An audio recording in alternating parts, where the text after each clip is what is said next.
As long as Adam stood naked, casting about for means of escape from his embarrassment, God did not appear unto him, for one should not strive to see a man in the hour of his disgrace.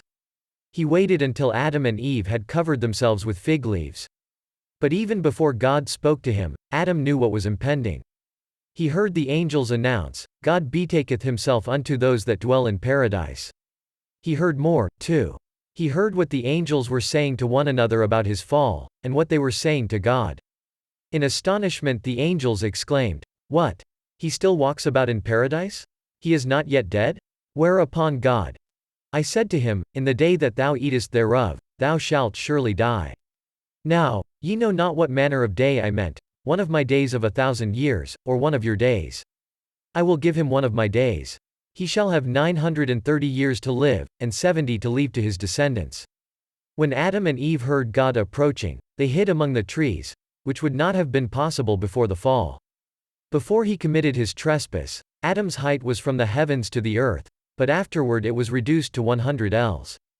Another consequence of his sin was the fear Adam felt when he heard the voice of God. Before his fall it had not disquieted him in the least. Hence it was that when Adam said, I heard thy voice in the garden, and I was afraid, God replied, Aforetime thou wert not afraid, and now thou art afraid? God refrained from reproaches at first. Standing at the gate of paradise, he but asked, Where art thou, Adam? Thus did God desire to teach man a rule of polite behavior, never to enter the house of another without announcing himself. It cannot be denied, the words, Where art thou? Were pregnant with meaning. They were intended to bring home to Adam the vast difference between his latter and his former state, between his supernatural size then and his shrunken size now, between the lordship of God over him then and the lordship of the serpent over him now. At the same time, God wanted to give Adam the opportunity of repenting of his sin, and he would have received divine forgiveness for it. But so far from repenting of it, Adam slandered God, and uttered blasphemies against him. When God asked him, Hast thou eaten of the tree whereof I commanded thee thou shouldst not eat? He did not confess his sin, but excused himself with the words, O Lord of the world. As long as I was alone, I did not fall into sin, but as soon as this woman came to me, she tempted me. God replied, I gave her unto thee as a help, and thou art ungrateful when thou accusest her, saying, She gave me of the tree. Thou shouldst not have obeyed her, for thou art the head, and not she. God, who knows all things, had foreseen exactly this, and he had not created Eve until Adam had asked him for a helpmate, so that he might not have apparently good reason for reproaching God with having created woman. As Adam tried to shift the blame for his misdeed from himself, so also Eve. She, like her husband, did not confess her transgression and pray for pardon, which would have been granted to her. Gracious as God is, he did not pronounce the doom upon Adam and Eve until they showed themselves stiff-necked. Not so with the serpent. God inflicted the curse upon the serpent without hearing his defense. For the serpent is a villain, and the wicked are good debaters. If God had questioned him, the serpent would have answered, Thou didst give them a command, and I did contradict it. Why did they obey me, and not thee? Therefore God did not enter into an argument with the serpent, but straightway decreed the following 10 punishments. The mouth of the serpent was closed, and his power of speech taken away. His hands and feet were hacked off. The earth was given him as food. He must suffer great pain in sloughing his skin. Enmity is to exist between him and man. If he eats the choicest viands, or drinks the sweetest beverages, they all change into dust in his mouth. The pregnancy of the female serpent lasts 7 years. Men shall seek to kill him as soon as they catch sight of him.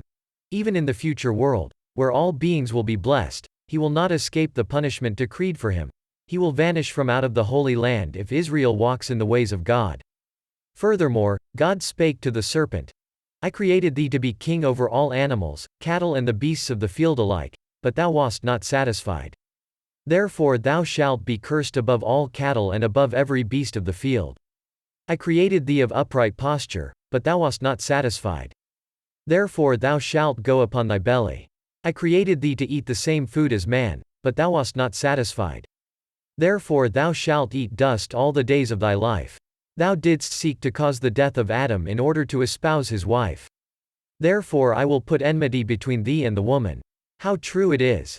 He who lusts after what is not his due, not only does he not attain his desire, but he also loses what he has. As angels had been present when the doom was pronounced upon the serpent, for God had convoked a Sanhedrin of 71 angels when he sat in judgment upon him. So the execution of the decree against him was entrusted to angels. They descended from heaven, and chopped off his hands and feet.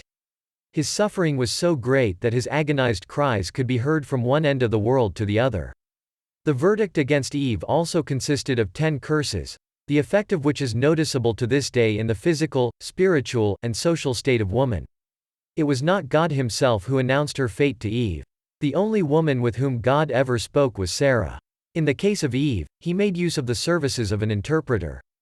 Finally, also the punishment of Adam was tenfold. He lost his celestial clothing. God stripped it off him. In sorrow he was to earn his daily bread. The food he ate was to be turned from good into bad. His children were to wander from land to land. His body was to exude sweat. He was to have an evil inclination. In death his body was to be a prey of the worms. Animals were to have power over him, in that they could slay him. His days were to be few and full of trouble. In the end he was to render account of all his doings on earth. These 3 sinners were not the only ones to have punishment dealt out to them. The earth fared no better, for it had been guilty of various misdemeanors. In the first place, it had not entirely heeded the command of God given on the 3rd day, to bring forth, tree of fruit. What God had desired was a tree the wood of which was to be as pleasant to the taste as the fruit thereof. The earth, however, produced a tree bearing fruit, the tree itself not being edible. Again, the earth did not do its whole duty in connection with the sin of Adam. God had appointed the sun and the earth witnesses to testify against Adam in case he committed a trespass. The sun, accordingly, had grown dark the instant Adam became guilty of disobedience, but the earth, not knowing how to take notice of Adam's fall, disregarded it altogether. The earth also had to suffer a tenfold punishment. Independent before, she was hereafter to wait to be watered by the rain from above. Sometimes the fruits of the earth fail. The grain she brings forth is stricken with blasting and mildew. She must produce all sorts of noxious vermin. Thenceforth she was to be divided into valleys and mountains. She must grow barren trees, bearing no fruit. Thorns and thistles sprout from her. Much is sown in the earth, but little is harvested. In time to come the earth will have to disclose her blood, and shall no more cover her slain. And, finally, she shall, one day, wax old like a garment. When Adam heard the words, "Thorns and thistles shall it bring forth," concerning the ground, a sweat broke out on his face, and he said, "What? Shall I and my cattle eat from the same manger?" The Lord had mercy upon him, and spoke, "In view of the sweat of thy face, thou shalt eat bread." The earth is not the only thing created that was made to suffer through the sin of Adam. The same fate overtook the moon. When the serpent seduced Adam and Eve, and exposed their nakedness, they wept bitterly, and with them wept the heavens, and the sun and the stars, and all created beings and things up to the throne of God. The very angels and the celestial beings were grieved by the transgression of Adam. The moon alone laughed, wherefore God grew wroth, and obscured her light. Instead of shining steadily like the sun, all the length of the day, she grows old quickly, and must be born and reborn, again and again. The callous conduct of the moon offended God, not only by way of contrast with the compassion of all other creatures, but because he himself was full of pity for Adam and his wife. He made clothes for them out of the skin stripped from the serpent. He would have done even more. He would have permitted them to remain in paradise, if only they had been penitent. But they refused to repent, and they had to leave, lest their godlike understanding urge them to ravage the tree of life, and they learn to live forever. As it was, when God dismissed them from paradise, he did not allow the divine quality of justice to prevail entirely. He associated mercy with it. As they left, he said, "Oh, what a pity that Adam was not able to observe the command laid upon him for even a brief span of time."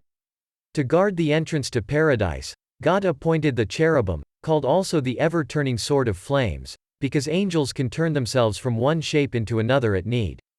Instead of the tree of life, God gave Adam the Torah, which likewise is a tree of life to them that lay hold upon her, and he was permitted to take up his abode in the vicinity of paradise in the east.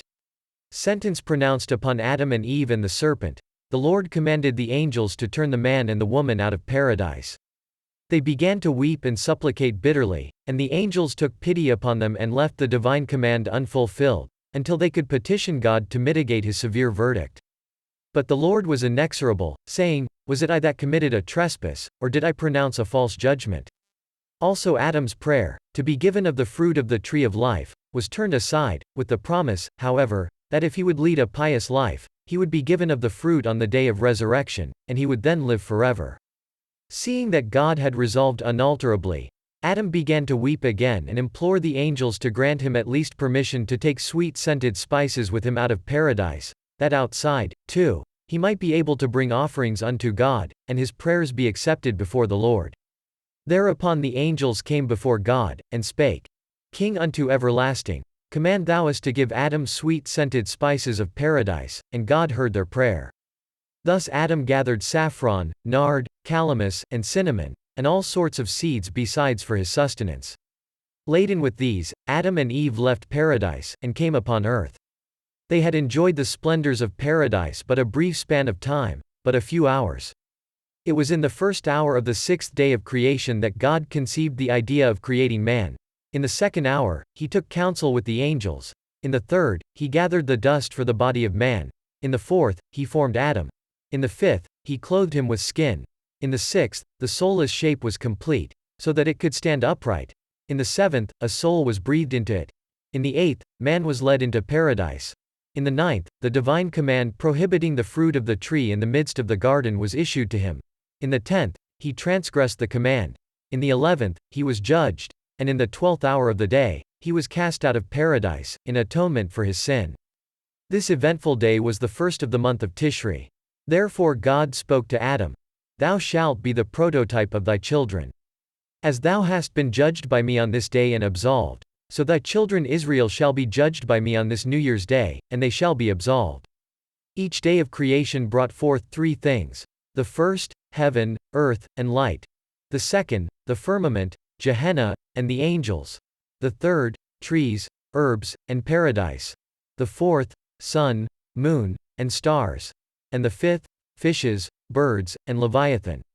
As God intended to rest on the seventh day, the Sabbath, the sixth day had to do double duty. It brought forth 6 creations: Adam, Eve, cattle, reptiles, the beasts of the field, and demons. The demons were made shortly before the Sabbath came in, and they are, therefore, incorporeal spirits. The Lord had no time to create bodies for them. In the twilight, between the sixth day and the Sabbath, 10 creations were brought forth. The rainbow, invisible until Noah's time. The manna. Water springs, whence Israel drew water for his thirst in the desert.